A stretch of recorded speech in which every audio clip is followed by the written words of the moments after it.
আর এই রিয়া এবং অহংকারের এক্সাম্পল প্রিয় নবী মুহাম্মদ সাল্লাল্লাহু আলাইহি ওয়াসাল্লাম এভাবে দিয়েছেন যে একটা অন্ধকার রাতে কালো পাথরের উপরে কালো পিঁপড়া যদি হেঁটে যায়, এটা যত সূক্ষ্ম, রিয়া এবং অহংকার ততই সূক্ষ্ম।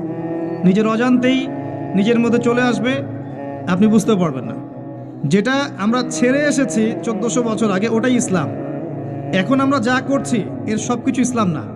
আমরা আমাদের ইসলামিক লেবাস পোশাকে যা করছি এগুলো সব কিছু ইসলাম না। 1400 বছর আগে যা ছিল ওটার নাম ইসলাম, প্রকৃত ইসলাম। এখন পালন করছি কথিত ইসলাম। কীরকম? যেগুলো করতে ভালো লাগে সেগুলো করি, যেগুলো করতে সমস্যা হয় সেগুলো করি না।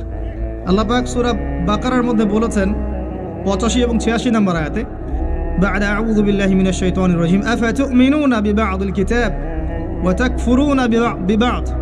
তবে কি তোমরা আল কোরআনের কিছু অংশকে মানো আর কিছু অংশকে মানো না?